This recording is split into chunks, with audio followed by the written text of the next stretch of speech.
Chapter 4. From my discourse with Mr. Lloyd, and from the above reported conference between Bessie and Abbot, I gathered enough of hope to suffice as a motive for wishing to get well. A change seemed near. I desired and waited it in silence. It tarried, however. Days and weeks passed. I had regained my normal state of health, but no new allusion was made to the subject over which I brooded. Mrs. Reed surveyed me at times with a severe eye, but seldom addressed me. Since my illness, she had drawn a more marked line of separation than ever between me and her own children, appointing me a small closet to sleep in by myself, condemning me to take my meals alone and pass all my time in the nursery, while my cousins were constantly in the drawing-room.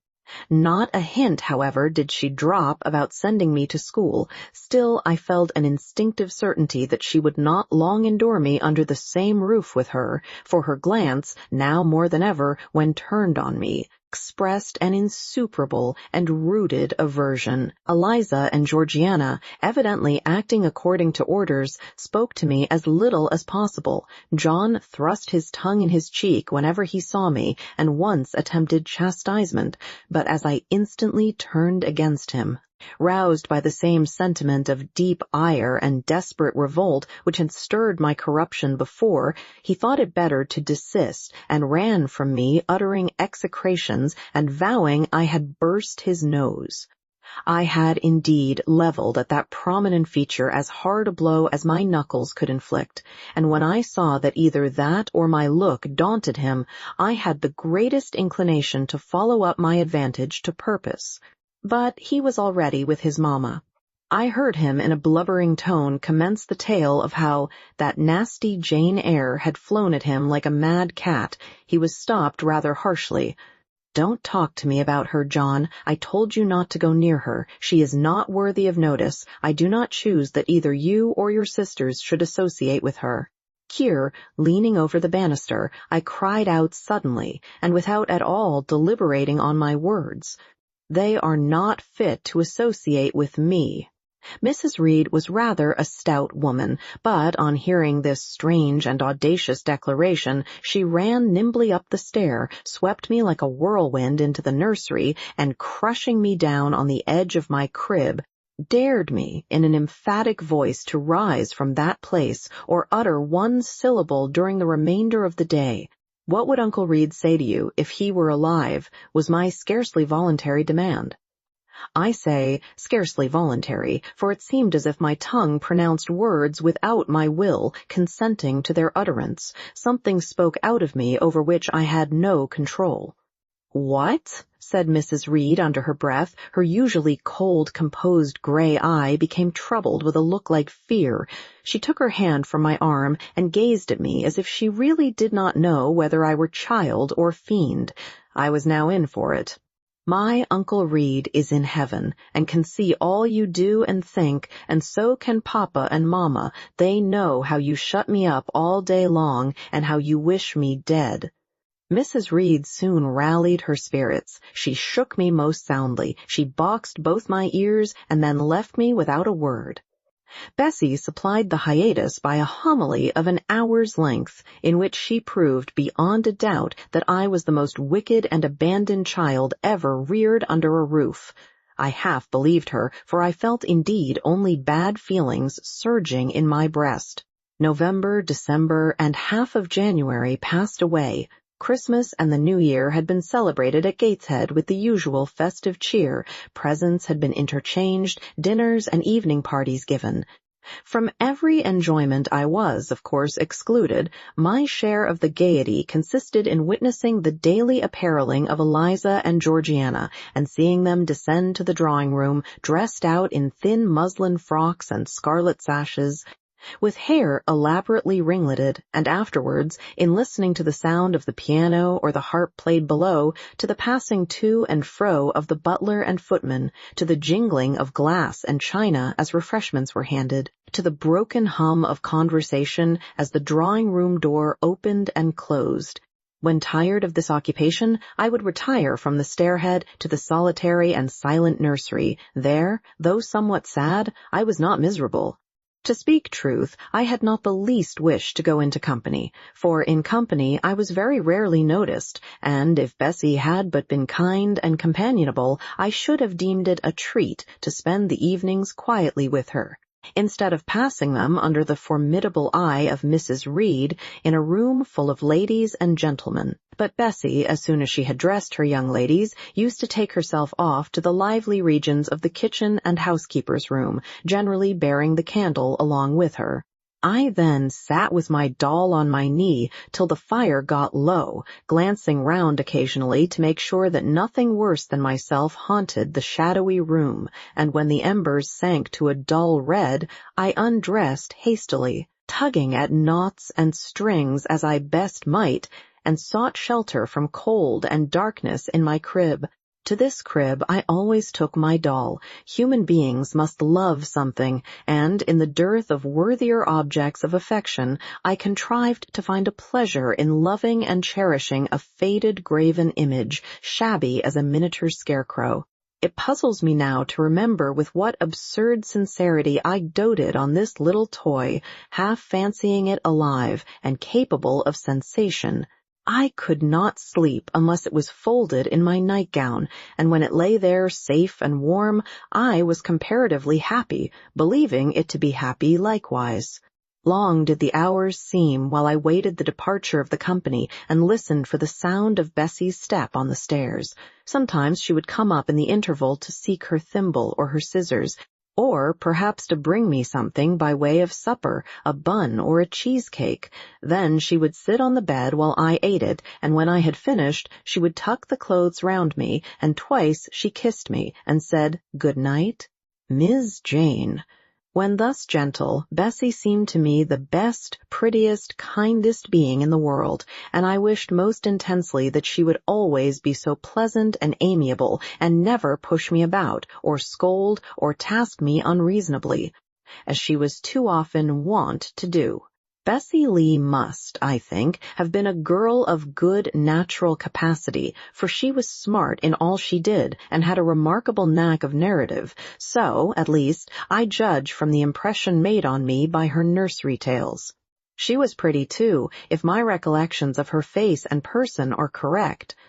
I remember her as a slim young woman, with black hair, dark eyes, very nice features, and good, clear complexion, but she had a capricious and hasty temper, and indifferent ideas of principle or justice. Still, such as she was, I preferred her to anyone else at Gateshead Hall. It was the 15th of January, about 9 o'clock in the morning. Bessie was gone down to breakfast. My cousins had not yet been summoned to their mamma.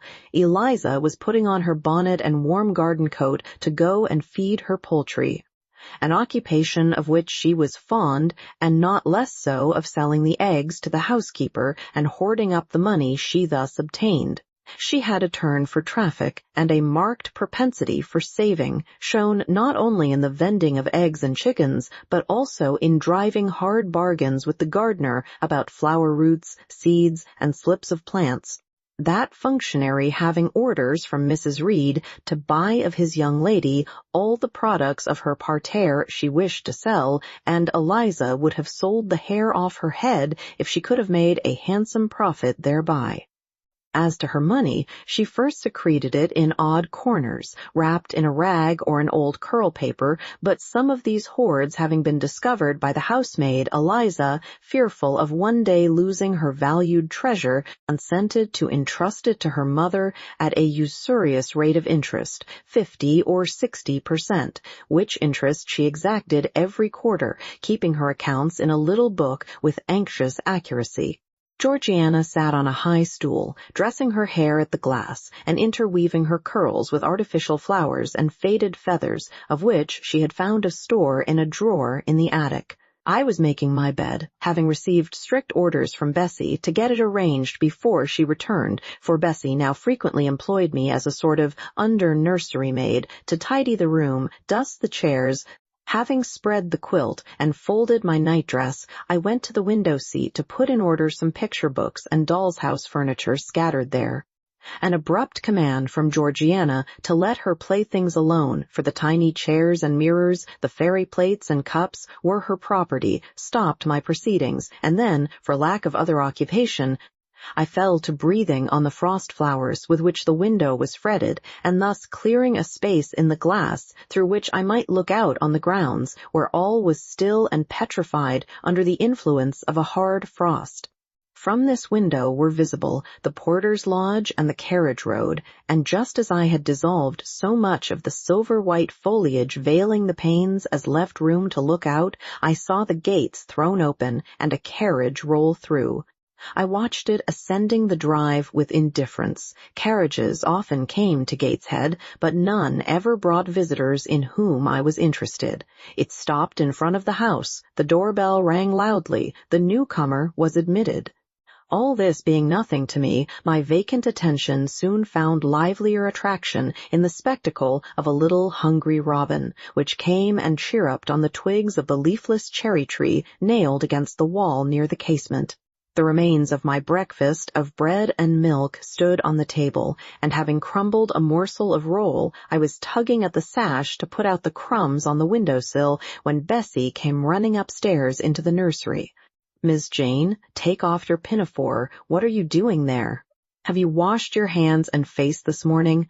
I gave another tug before I answered, for I wanted the bird to be secure of its bread. The sash yielded, I scattered the crumbs, some on the stone sill, some on the cherry-tree bough, then, closing the window, I replied, "No, Bessie, I have only just finished dusting." "Troublesome, careless child.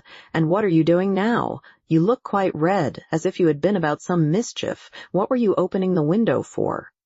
I was spared the trouble of answering, for Bessie seemed in too great a hurry to listen to explanations. She hauled me to the washstand, inflicted a merciless but happily brief scrub on my face and hands with soap, water, and a coarse towel, disciplined my head with a bristly brush, denuded me of my pinafore, and then hurrying me to the top of the stairs, bid me go down directly, as I was wanted in the breakfast-room. I would have asked who wanted me. I would have demanded if Mrs. Reed was there, but Bessie was already gone and had closed the nursery door upon me. I slowly descended. For nearly 3 months, I had never been called to Mrs. Reed's presence, restricted so long to the nursery, the breakfast, dining, and drawing-rooms were become for me awful regions, on which it dismayed me to intrude. I now stood in the empty hall. Before me was the breakfast-room door, and I stopped, intimidated and trembling. What a miserable little poltroon had fear, engendered of unjust punishment, made of me in those days! I feared to return to the nursery, and feared to go forward to the parlor. 10 minutes I stood in agitated hesitation. The vehement ringing of the breakfast-room bell decided me. I must enter. Who could want me? I asked inwardly, as with both hands I turned the stiff door-handle, which, for a second or two, resisted my efforts. What should I see besides Aunt Reed in the apartment, a man or a woman? The handle turned, the door unclosed, and passing through and curtsying low, I looked up at a black pillar. Such, at least, appeared to me at first sight the straight, narrow, sable-clad shape standing erect on the rug. The grim face at the top was like a carved mask placed above the shaft by way of capital. Mrs. Reed occupied her usual seat by the fireside. She made a signal to me to approach. I did so, and she introduced me to the stony stranger with the words, "This is the little girl respecting whom I applied to you." He, for it was a man, turned his head slowly towards where I stood, and having examined me with the 2 inquisitive-looking gray eyes which twinkled under a pair of bushy brows, said solemnly, and in a bass voice, "Her size is small. What is her age?" 7 years. "So much?" was the doubtful answer, and he prolonged his scrutiny for some minutes. Presently he addressed me. "Your name, little girl?" "Jane Eyre, sir." In uttering these words, I looked up. He seemed to me a tall gentleman, but then I was very little. His features were large, and they and all the lines of his frame were equally harsh and prim. "Well, Jane Eyre, and are you a good child?" Impossible to reply to this in the affirmative. My little world held a contrary opinion. I was silent. Mrs. Reed answered for me by an expressive shake of the head, adding soon, "Perhaps the less said on that subject, the better, Mr. Brocklehurst." Sorry indeed to hear it. She and I must have some talk, and bending from the perpendicular, he installed his person in the armchair opposite Mrs. Reed's. "Come here," he said. I stepped across the rug. He placed me square and straight before him. What a face he had, now that it was almost on a level with mine! What a great nose, and what a mouth, and what large, prominent teeth! "No sight so sad as that of a naughty child," he began, "especially a naughty little girl. Do you know where the wicked go after death?" "They go to hell," was my ready and orthodox answer. "And what is hell? Can you tell me that?" "A pit full of fire." "And should you like to fall into that pit and to be burning there forever?" "No, sir." "What must you do to avoid it?" I deliberated a moment. My answer, when it did come, was objectionable. I must keep in good health and not die. "How can you keep in good health? Children younger than you die daily. I buried a little child of 5 years old only a day or two since, a good little child whose soul is now in heaven.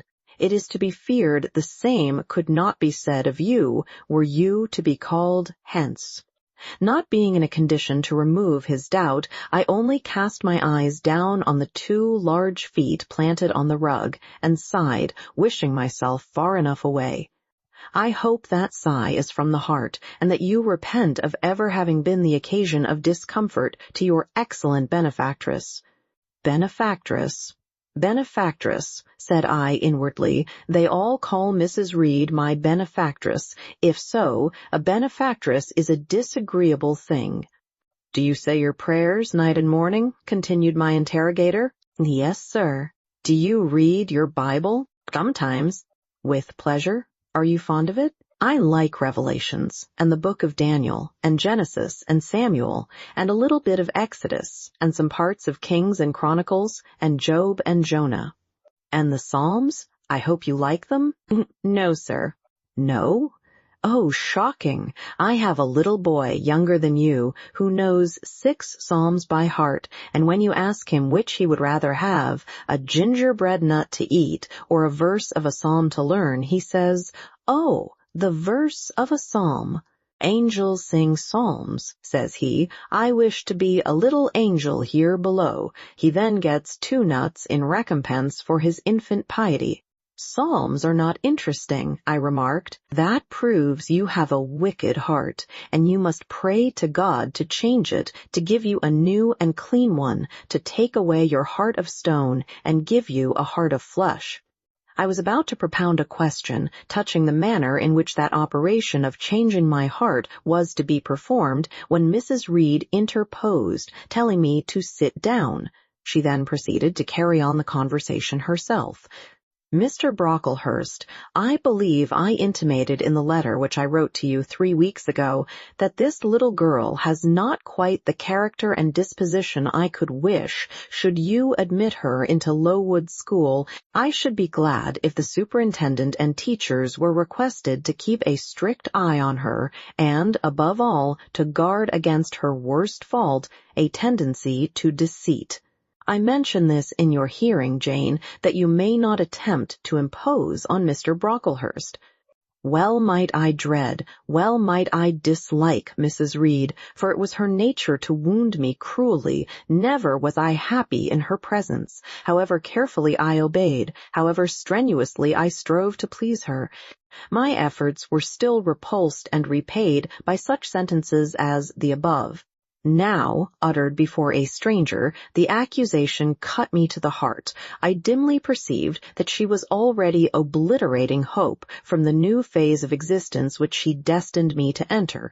I felt, though I could not have expressed the feeling, that she was sowing aversion and unkindness along my future path. I saw myself transformed under Mr. Brocklehurst's eye into an artful, noxious child, and what could I do to remedy the injury?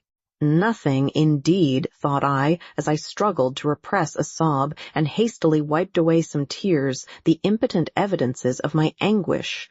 "Deceit is, indeed, a sad fault in a child," said Mr. Brocklehurst. "It is akin to falsehood, and all liars will have their portion in the lake, burning with fire and brimstone. She shall, however, be watched, Mrs. Reed.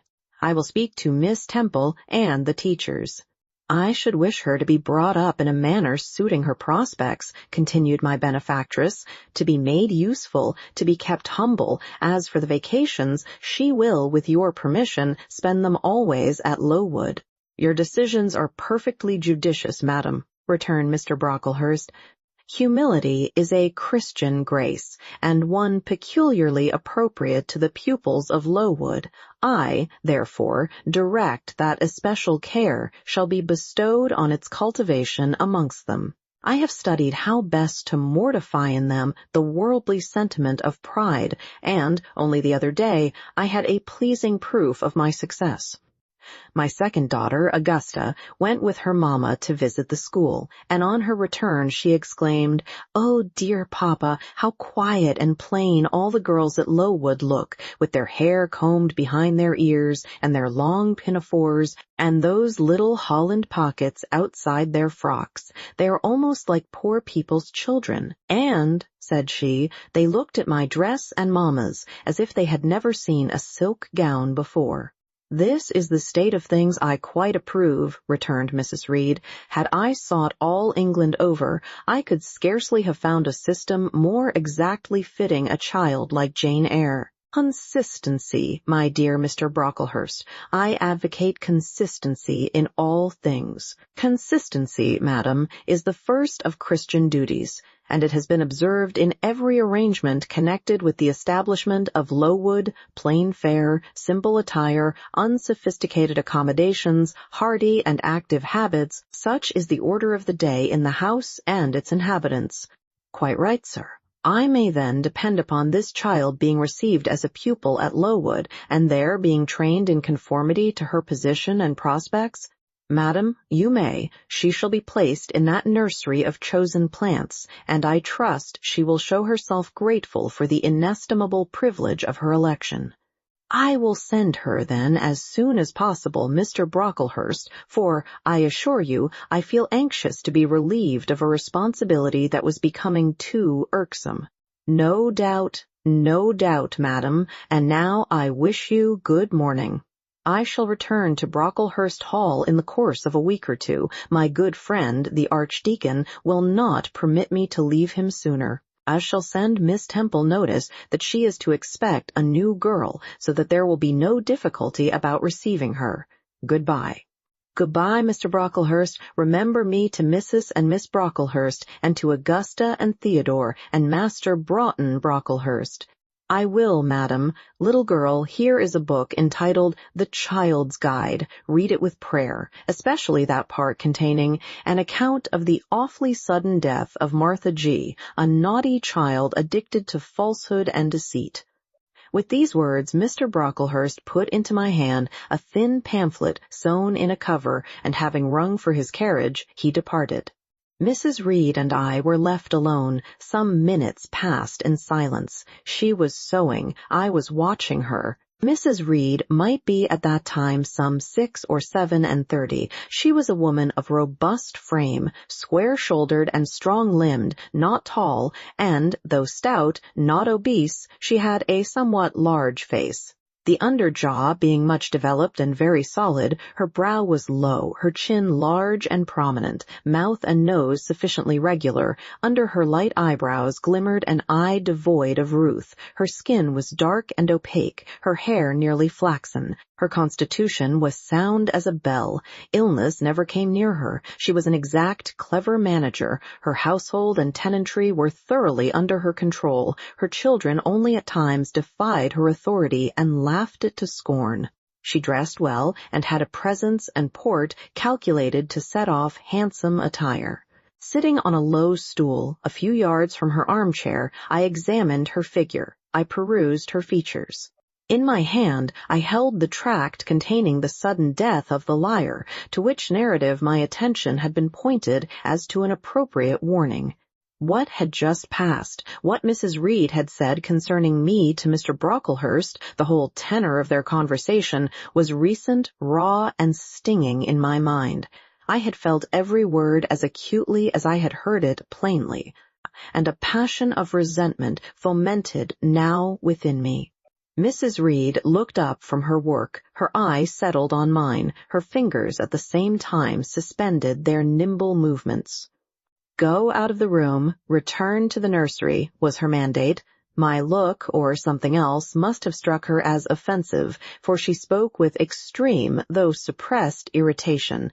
I got up, I went to the door, I came back again, I walked to the window, across the room, then close up to her. Speak. I must. I had been trodden on severely and must turn, but how? What strength had I to dart retaliation at my antagonist? I gathered my energies and launched them in this blunt sentence.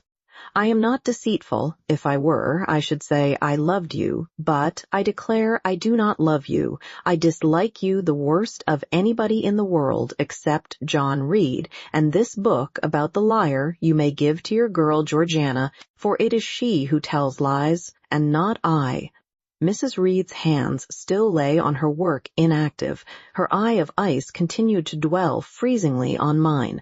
"What more have you to say?" she asked, rather in the tone in which a person might address an opponent of adult age than such as is ordinarily used to a child.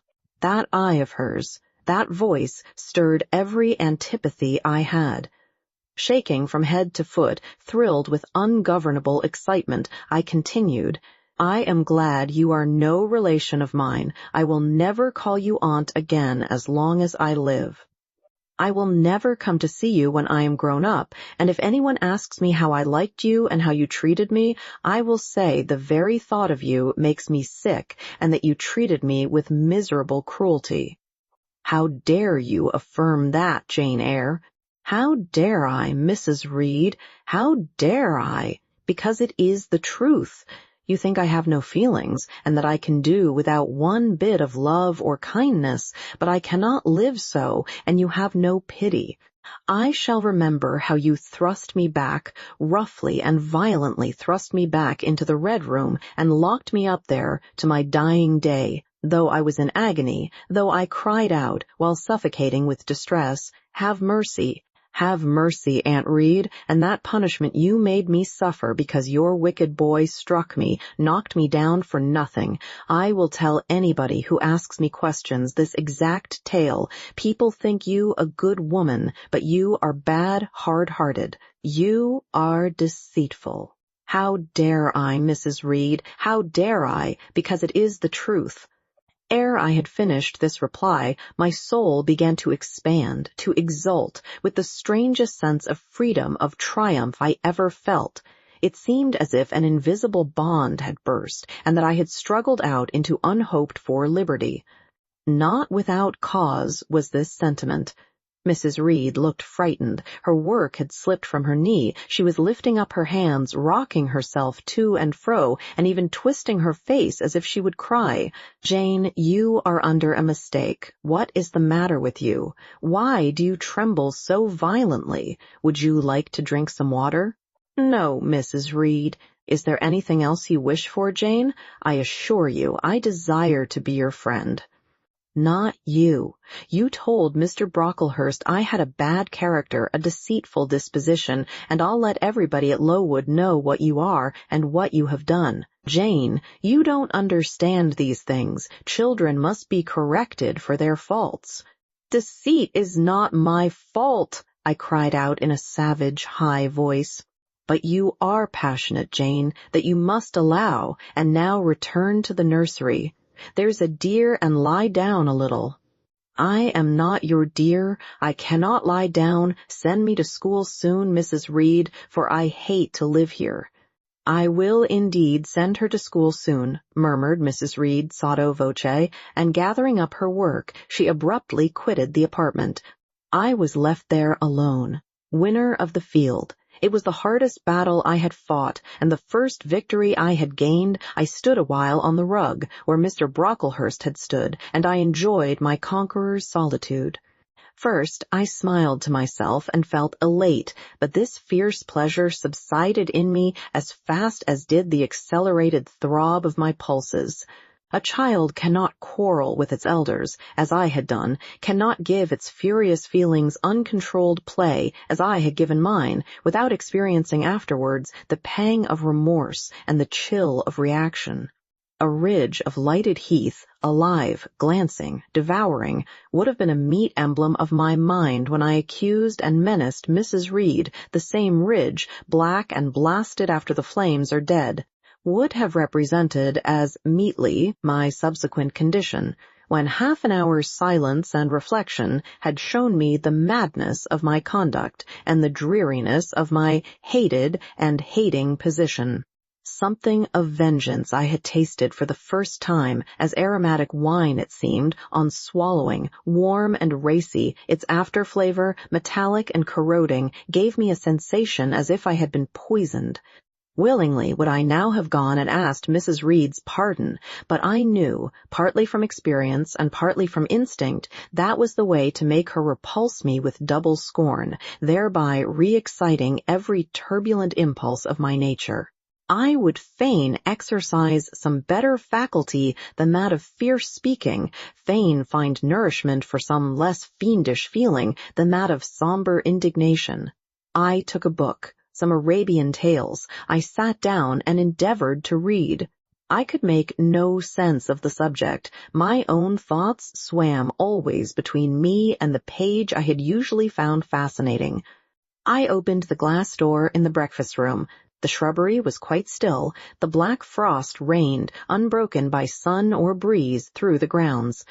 I covered my head and arms with the skirt of my frock and went out to walk in a part of the plantation which was quite sequestrated, but I found no pleasure in the silent trees, the falling fir cones, the congealed relics of autumn, russet leaves, swept by past winds in heaps and now stiffened together. I leaned against a gate and looked into an empty field where no sheep were feeding, where the short grass was nipped and blanched. It was a very gray day, a most opaque sky, onding on snaw, canopied all, thence flakes fell at intervals, which settled on the hard path and on the hoary lea without melting. I stood, a wretched child enough, whispering to myself over and over again, "What shall I do? What shall I do?"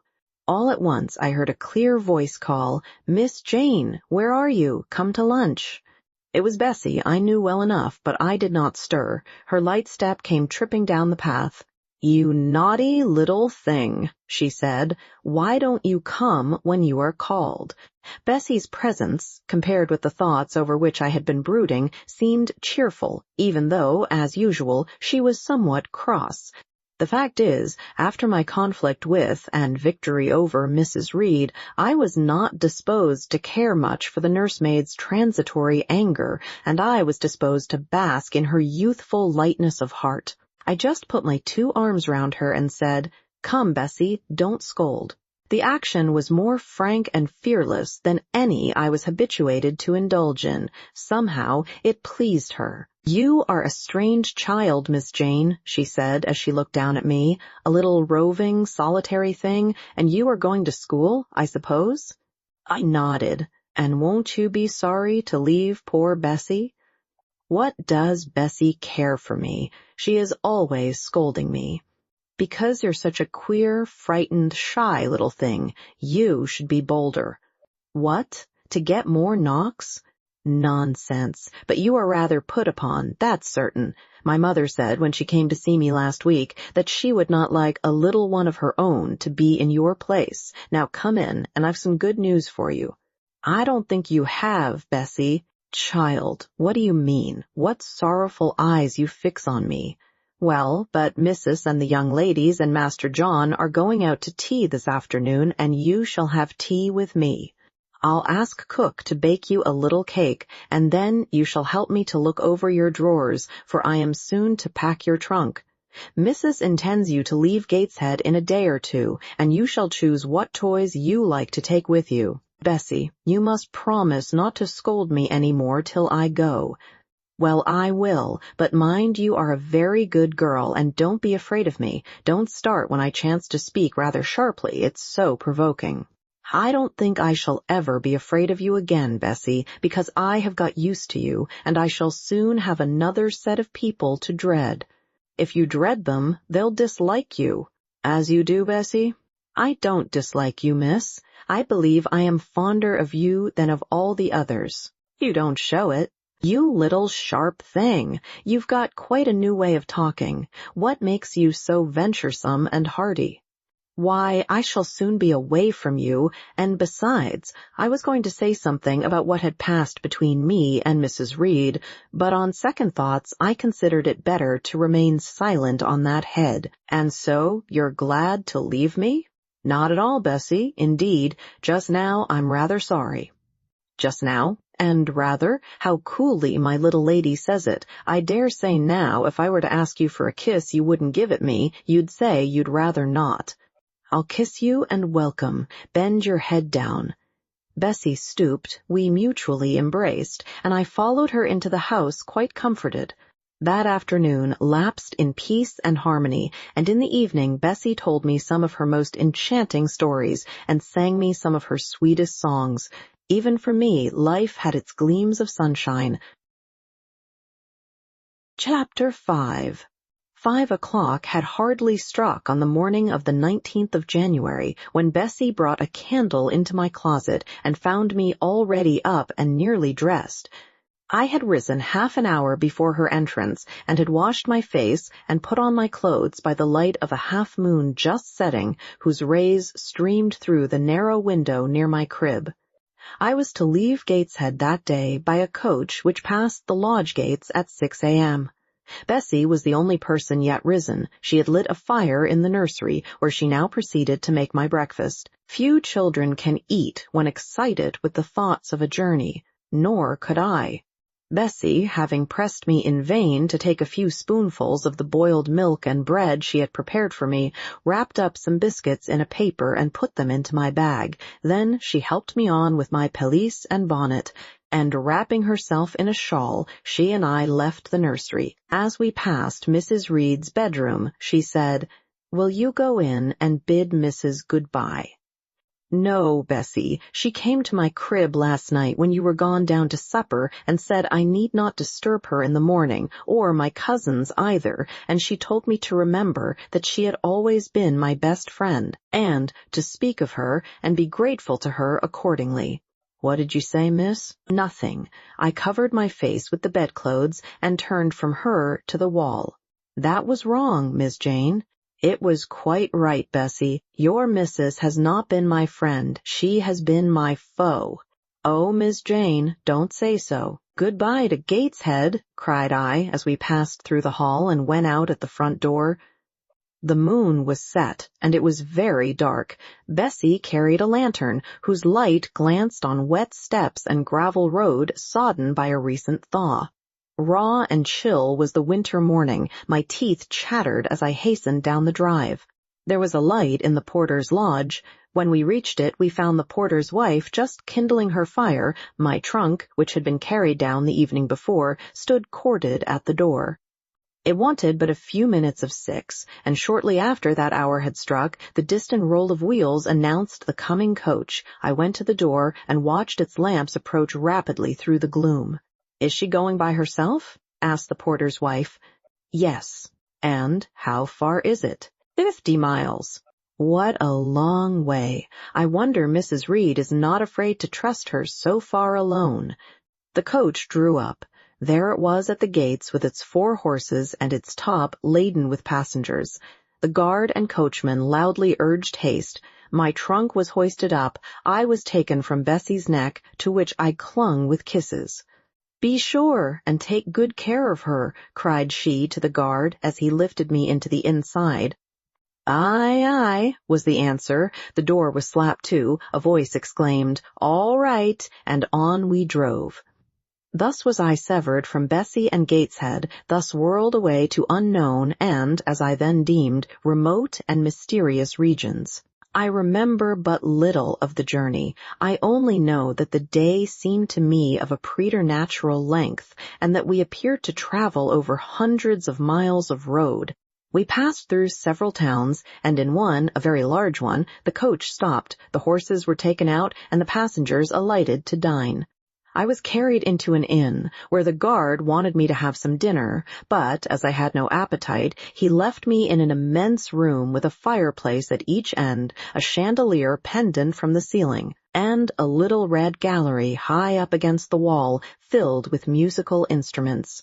Here I walked about for a long time, feeling very strange and mortally apprehensive of someone coming in and kidnapping me, for I believed in kidnappers, their exploits having frequently figured in Bessie's fireside chronicles. At last the guard returned. Once more I was stowed away in the coach. My protector mounted his own seat, sounded his hollow horn, and away we rattled over the stony street of L. The afternoon came on wet and somewhat misty. As it waned into dusk, I began to feel that we were getting very far indeed from Gateshead. We ceased to pass through towns. The country changed. Great gray hills heaved up round the horizon. As twilight deepened, we descended a valley, dark with wood, and long after night had overclouded the prospect, I heard a wild wind rushing amongst trees. Lulled by the sound, I at last dropped asleep. I had not long slumbered when the sudden cessation of motion awoke me. The coach door was open, and a person like a servant was standing at it. I saw her face and dress by the light of the lamps. "Is there a little girl called Jane Eyre here?" she asked. I answered yes, and was then lifted out, my trunk was handed down, and the coach instantly drove away. I was stiff with long sitting and bewildered with the noise and motion of the coach. Gathering my faculties, I looked about me. Rain, wind, and darkness filled the air. Nevertheless, I dimly discerned a wall before me and a door open in it. Through this door I passed with my new guide. She shut and locked it behind her.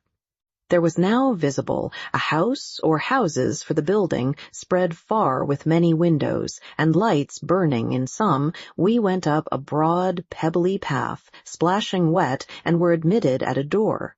Then the servant led me through a passage into a room with a fire, where she left me alone.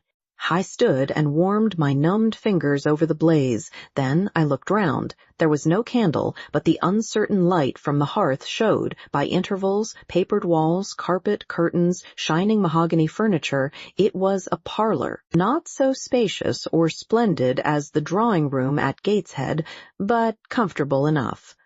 I was puzzling to make out the subject of a picture on the wall when the door opened and an individual carrying a light entered. Another followed close behind. The first was a tall lady with dark hair, dark eyes, and a pale and large forehead. Her figure was partly enveloped in a shawl. Her countenance was grave, her bearing erect. "The child is very young to be sent alone," said she, putting her candle down on the table. She considered me attentively for a minute or two, then further added, "She had better be put to bed soon. She looks tired." "Are you tired?" she asked, placing her hand on my shoulder. "A little, ma'am." "And hungry too, no doubt. Let her have some supper before she goes to bed, Miss Miller. Is this the first time you have left your parents to come to school, my little girl?" I explained to her that I had no parents. She inquired how long they had been dead, then how old I was, what was my name, whether I could read, write, and sew a little. Then she touched my cheek gently with her forefinger, and saying she hoped I should be a good child, dismissed me along with Miss Miller. The lady I had left might be about 29. The one who went with me appeared some years younger. The first impressed me by her voice, look, and air. Miss Miller was more ordinary, ruddy in complexion, though of a careworn countenance, hurried in gait and action, like one who had always a multiplicity of tasks on hand. She looked, indeed, what I afterwards found she really was, an under-teacher. Led by her, I passed from compartment to compartment, from passage to passage of a large and irregular building, till, emerging from the total and somewhat dreary silence pervading that portion of the house we had traversed, we came upon the hum of many voices, and presently entered a wide, long room with great deal tables, 2 at each end, on each of which burnt a pair of candles, and seated all round on benches, a congregation of girls of every age, from 9 or 10 to 20. Seen by the dim light of the dips, their number to me appeared countless, though not in reality exceeding 80. They were uniformly dressed in brown stuff, frocks of quaint fashion, and long Holland pinafores. It was the hour of study. They were engaged in conning over their tomorrow's task, and the hum I had heard was the combined result of their whispered repetitions. Miss Miller signed to me to sit on a bench near the door. Then, walking up to the top of the long room, she cried out, "Monitors, collect the lesson books and put them away." 4 tall girls arose from different tables and, going round, gathered the books and removed them. Miss Miller again gave the word of command, "Monitors, fetch the supper trays." The tall girls went out and returned presently, each bearing a tray, with portions of something, I knew not what, arranged thereon, and a pitcher of water and mug in the middle of each tray. The portions were handed round. Those who liked took a draught of the water, the mug being common to all. When it came to my turn, I drank, for I was thirsty, but did not touch the food. Excitement and fatigue rendering me incapable of eating. I now saw, however, that it was a thin oaten cake shared into fragments. The meal over, prayers were read by Miss Miller, and the classes filed off, 2 and 2, upstairs. Overpowered by this time with weariness, I scarcely noticed what sort of a place the bedroom was, except that, like the schoolroom, I saw it was very long. Tonight I was to be Miss Miller's bedfellow. She helped me to undress. When laid down, I glanced at the long rows of beds, each of which was quickly filled with 2 occupants. In 10 minutes the single light was extinguished, and amidst silence and complete darkness I fell asleep. The night passed rapidly. I was too tired even to dream. I only once awoke to hear the wind rave in furious gusts and the rain fall in torrents, and to be sensible that Miss Miller had taken her place by my side. When I again unclosed my eyes, a loud bell was ringing. The girls were up and dressing. Day had not yet begun to dawn, and a rushlight or 2 burned in the room. I, too, rose reluctantly. It was bitter cold, and I dressed as well as I could for shivering, and washed when there was a basin at liberty, which did not occur soon, as there was but 1 basin to 6 girls, on the stands down the middle of the room. Again the bell rang. All formed in file, 2 and 2, and in that order descended the stairs and entered the cold and dimly lit schoolroom. Here prayers were read by Miss Miller. Afterwards she called out, "Form classes." A great tumult succeeded for some minutes, during which Miss Miller repeatedly exclaimed, "Silence and order." When it subsided, I saw them all drawn up in 4 semicircles before 4 chairs, placed at the 4 tables. All held books in their hands, and a great book, like a Bible, lay on each table before the vacant seat. A pause of some seconds succeeded, filled up by the low, vague hum of numbers. Miss Miller walked from class to class, hushing this indefinite sound. A distant bell tinkled. Immediately 3 ladies entered the room. Each walked to a table and took her seat. Miss Miller assumed the 4th vacant chair, which was that nearest the door, and around which the smallest of the children were assembled. To this inferior class I was called, and placed at the bottom of it.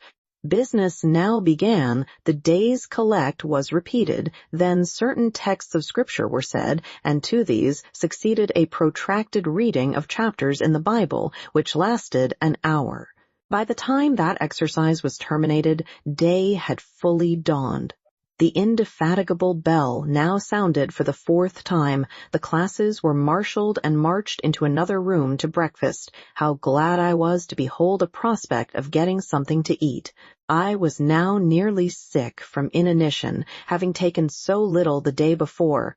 The refectory was a great, low-ceiled, gloomy room. On 2 long tables smoked basins of something hot, which, however, to my dismay, sent forth an odor far from inviting. I saw a universal manifestation of discontent when the fumes of the repast met the nostrils of those destined to swallow it. From the van of the procession, the tall girls of the first class rose the whispered words, "Disgusting, the porridge is burnt again." "Silence!" ejaculated a voice, not that of Miss Miller, but one of the upper teachers, a little and dark personage, smartly dressed, but of somewhat morose aspect, who installed herself at the top of one table, while a more buxom lady presided at the other. I looked in vain for her I had first seen the night before. She was not visible. Miss Miller occupied the foot of the table where I sat, and a strange, foreign-looking, elderly lady, the French teacher, as I afterwards found, took the corresponding seat at the other board. A long grace was said and a hymn sung. Then a servant brought in some tea for the teachers, and the meal began. Ravenous, and now very faint, I devoured a spoonful or 2 of my portion without thinking of its taste, but the first edge of hunger blunted, I perceived I had got in hand a nauseous mess. Burnt porridge is almost as bad as rotten potatoes. Famine itself soon sickens over it. The spoons were moved slowly. I saw each girl taste her food and try to swallow it, but in most cases the effort was soon relinquished. Breakfast was over, and none had breakfasted. Thanks being returned for what we had not got, and a second hymn chanted, the refectory was evacuated for the schoolroom. I was one of the last to go out, and in passing the tables, I saw one teacher take a basin of the porridge and taste it. She looked at the others. All their countenances expressed displeasure, and one of them, the stout one, whispered, "Abominable stuff." How shameful! A quarter of an hour passed before lessons again began, during which the schoolroom was in a glorious tumult. For that space of time it seemed to be permitted to talk loud and more freely, and they used their privilege. The whole conversation ran on the breakfast, which one and all abused roundly. Poor things! It was the sole consolation they had. Miss Miller was now the only teacher in the room. A group of great girls standing about her spoke with serious and sullen gestures. I heard the name of Mr. Brocklehurst pronounced by some lips, at which Miss Miller shook her head disapprovingly, but she made no great effort to check the general wrath. Doubtless she shared in it. A clock in the schoolroom struck 9. Miss Miller left her circle, and standing in the middle of the room, cried, "Silence! To your seats!" Discipline prevailed. In 5 minutes the confused throng was resolved into order, and comparative silence quelled the babel clamor of tongues. The upper teachers now punctually resumed their posts, but still all seemed to wait. Ranged on benches down the sides of the room, the 80 girls sat motionless and erect. A quaint assemblage they appeared, all with plain locks combed from their faces, not a curl visible, in brown dresses, made high and surrounded by a narrow tucker about the throat, with little pockets of holland shaped something like a Highlander's purse, tied in front of their frocks and destined to serve the purpose of a work-bag, all, too, wearing woolen stockings and country-made shoes fastened with brass buckles. Above 20 of those clad in this costume were full-grown girls, or rather young women. It suited them ill, and gave an air of oddity even to the prettiest. I was still looking at them, and also at intervals examining the teachers, none of whom precisely pleased me, for the stout one was a little coarse, the dark one not a little fierce, the foreigner harsh and grotesque, and Miss Miller, poor thing, looked purple, weather-beaten, and overworked, when, as my eye wandered from face to face, the whole school rose simultaneously, as if moved by a common spring. What was the matter? I had heard no order given. I was puzzled. Ere I had gathered my wits, the classes were again seated, but as all eyes were now turned to one point, mine followed the general direction, and encountered the personage who had received me last night. She stood at the bottom of the long room on the hearth, for there was a fire at each end. She surveyed the 2 rows of girls silently and gravely. Miss Miller, approaching, seemed to ask her a question, and having received her answer, went back to her place and said aloud, "Monitor of the first class, fetch the globes." While the direction was being executed, the lady consulted moved slowly up the room. I suppose I have a considerable organ of veneration, for I retain yet the sense of admiring awe with which my eyes traced her steps. Seen now, in broad daylight, she looked tall, fair, and shapely, brown eyes with a benignant light in their irids, and a fine penciling of long lashes round, relieved the whiteness of her large front. On each of her temples her hair, of a very dark brown, was clustered in round curls according to the fashion of those times when neither smooth bands nor long ringlets were in vogue. Her dress, also in the mode of the day, was of purple cloth, relieved by a sort of Spanish trimming of black velvet. A gold watches were not so common then as now, shone at her girdle. Let the reader add, to complete the picture, refined features, a complexion, if pale, clear, and a stately air and carriage, and he will have, at least as clearly as words can give it, a correct idea of the exterior of Miss Temple. Maria Temple, as I afterwards saw the name written in a prayer book entrusted to me to carry to church. The superintendent of Lowood, for such, was this lady, having taken her seat before a pair of globes placed on one of the tables, summoned the first class round her, and commenced giving a lesson on geography. The lower classes were called by the teachers, repetitions in history, grammar, went on for an hour, writing and arithmetic succeeded, and music lessons were given by Miss Temple to some of the elder girls. The duration of each lesson was measured by the clock, which at last struck 12. The superintendent rose. "I have a word to address to the pupils," said she. The tumult of cessation from lessons was already breaking forth, but it sank at her voice. She went on. "You had this morning a breakfast which you could not eat. You must be hungry. I have ordered that a lunch of bread and cheese shall be served to all." The teachers looked at her with a sort of surprise. "It is to be done on my responsibility," she added, in an explanatory tone to them, and immediately afterwards left the room. The bread and cheese was presently brought in and distributed, to the high delight and refreshment of the whole school. The order was now given, "To the garden." Each put on a coarse straw bonnet with strings of colored calico and a cloak of gray frieze. I was similarly equipped, and, following the stream, I made my way into the open air. The garden was a wide enclosure, surrounded with walls so high as to exclude every glimpse of prospect. A covered veranda ran down one side, and broad walks bordered a middle space divided into scores of little beds. These beds were assigned as gardens for the pupils to cultivate, and each bed had an owner. When full of flowers they would doubtless look pretty, but now, at the latter end of January, all was wintry blight and brown decay. I shuddered as I stood and looked round me. It was an inclement day for outdoor exercise, not positively rainy, but darkened by a drizzling yellow fog. All underfoot was still soaking wet with the floods of yesterday. The stronger among the girls ran about and engaged in active games, but sundry pale and thin ones herded together for shelter and warmth in the veranda, and amongst these, as the dense mist penetrated to their shivering frames, I heard frequently the sound of a hollow cough. As yet I had spoken to no one, nor did anybody seem to take notice of me.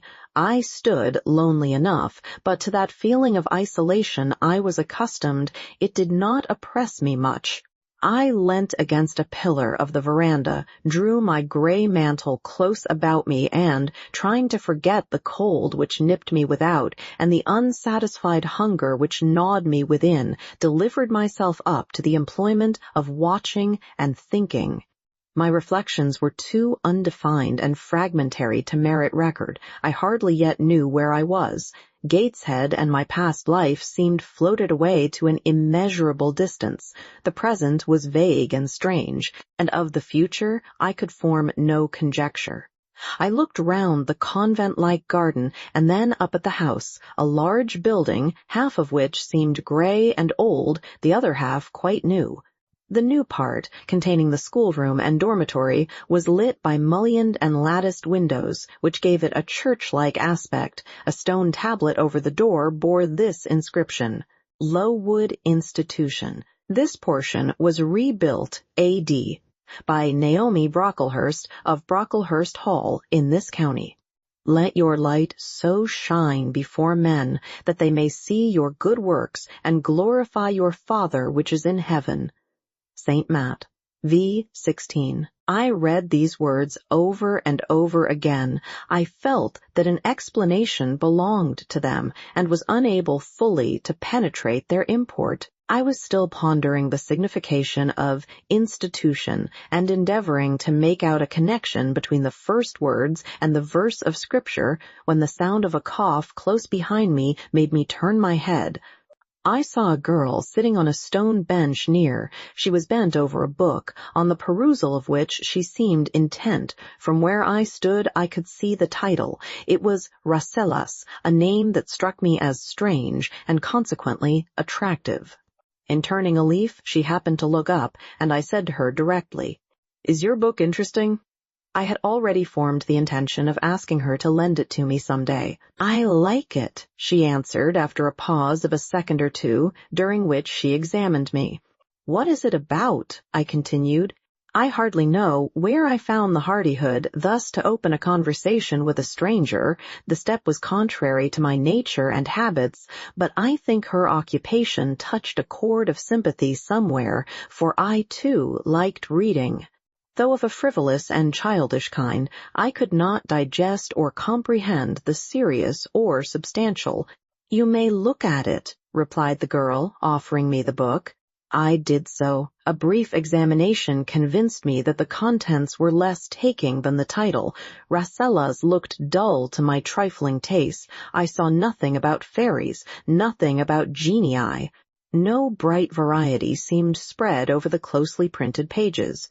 I returned it to her. She received it quietly, and without saying anything she was about to relapse into her former studious mood. Again I ventured to disturb her. "Can you tell me what the writing on that stone over the door means? What is Lowood Institution? This house where you are come to live. And why do they call it institution?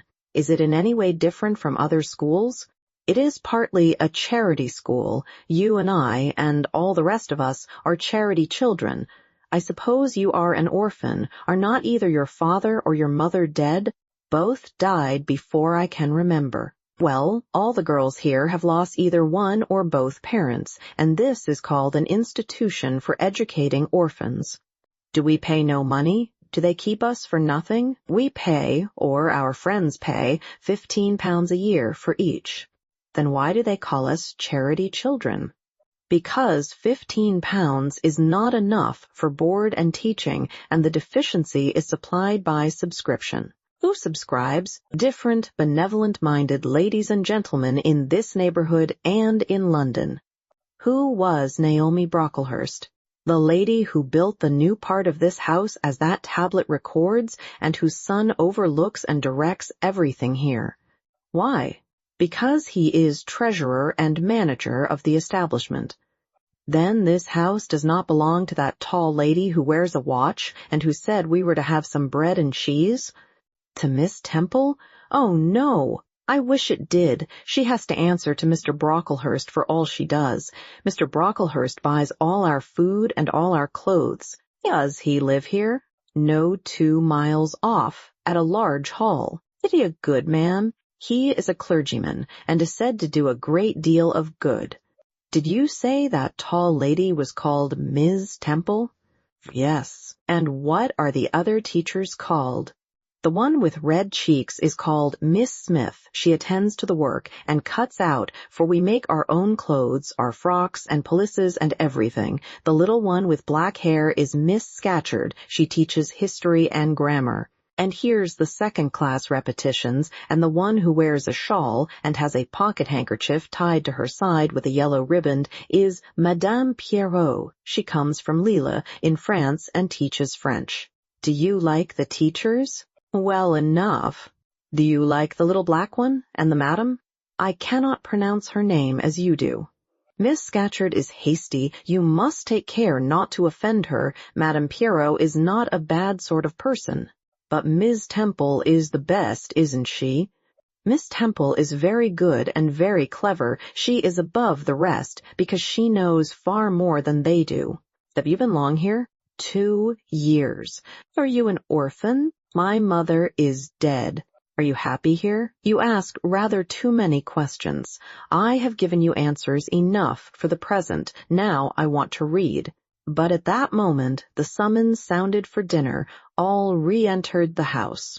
The odor which now filled the refectory was scarcely more appetizing than that which had regaled our nostrils at breakfast. The dinner was served in 2 huge tin-plated vessels, whence rose a strong steam, redolent of rancid fat. I found the mess to consist of indifferent potatoes and strange shreds of rusty meat mixed and cooked together. Of this preparation, a tolerably abundant plateful was apportioned to each pupil. I ate what I could, and wondered within myself whether every day's fare would be like this. After dinner, we immediately adjourned to the schoolroom. Lessons recommenced, and were continued till 5 o'clock. The only marked event of the afternoon was that I saw the girl with whom I had conversed in the veranda dismissed in disgrace by Miss Scatcherd from a history class and sent to stand in the middle of the large schoolroom. The punishment seemed to me in a high degree ignominious, especially for so great a girl. She looked 13 or upwards. I expected she would show signs of great distress and shame, but to my surprise she neither wept nor blushed. Composed, though grave, she stood, the central mark of all eyes. How can she bear it so quietly, so firmly? I asked of myself. Were I in her place, it seems to me I should wish the earth to open and swallow me up. She looks as if she were thinking of something beyond her punishment, beyond her situation, of something not round her nor before her. I have heard of daydreams. Is she in a daydream now? Her eyes are fixed on the floor, but I am sure they do not see it. Her sight seems turned in, gone down into her heart. She is looking at what she can remember, I believe, not at what is really present. I wonder what sort of a girl she is, whether good or naughty. Soon after 5 p.m. we had another meal, consisting of a small mug of coffee and half a slice of brown bread.